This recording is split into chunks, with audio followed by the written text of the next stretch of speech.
मुंबईमध्ये आल्यानंतर कशी काय, कारण मुंबई ही सगळ्यांना खूप काहीतरी देत असते. तुम्हाला मुंबईने काय दिलं आणि कधी आलेलात मुंबईमध्ये? त्यावेळेची मुंबई पाहिलीत, किती स्ट्रगल होता त्या काळात देखील? 82 साली मुंबईला आलो. मी बँकेत काम करत होतो.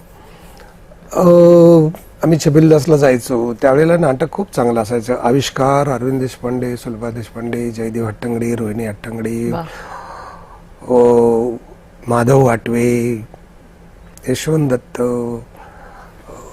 विजया मेहता, नाना पाटेकर वगैरे यांना आम्ही बघून पहिल्यांदा नाटक मी त्यांचं बघितलं असेल. पुरुष त्यावेळेला आलं होतं. पोस्टर, विक्रम गोखले. आता हे सगळं बघून NCPचं शिबिर केलं. मग वामन केंद्र भेटले.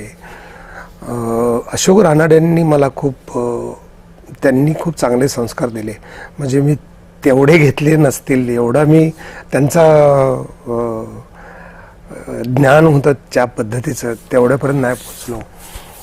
शक्य नव्हतं तेवढं. पण शफात खान, राजीव नाईक ही सगळी मंडळी इकडं होती आणि चांगला काळ होता. चांगलं समृद्ध लोक होते सगळे, अजित भगत वगैरे वगैरे. त्यामुळे मला चांगलं शिकता आलं आणि ह्या बॅकग्राऊंडवरती मग पुढे गेलो. किंवा मी भांडुपला राहायचो, ट्रेननं जायचो. तेव्हा त्या विद्याविहारच्या का कुठली ती कंपनी आहे, त्या कंपनीवरती लिहिलं होतं हॅस्टी क्लाइंबर्स हॅव सडन फॉल. ती मी वाक्य लिहून ठेवलं होतं. किंवा वेल बिगिन इज हाफ डन हे वाक्य लिहून ठेवलं होतं. अशा काही गोष्टी संस्कारित होत्या आणि मी नट स्वतःला का म्हणावं असं करत की 5 वर्ष मी अभ्यास केला होता, नोट्स काढल्या होत्या. त्यातून सगळं घडत गेलं असावं असं वाटतं. मागे वळून बघितलं तर असं वाटतं की आपण आपले बरे आहोत तिथे खरे. जिथं पण मी होतो तिथं खरा होतो. ते प्रूव्ह होत चाललंय की आपण खरं असणं फार महत्त्वाचं आहे. म्हणून कदाचित आज लोक म्हणत असतील की हे चांगलं आहे.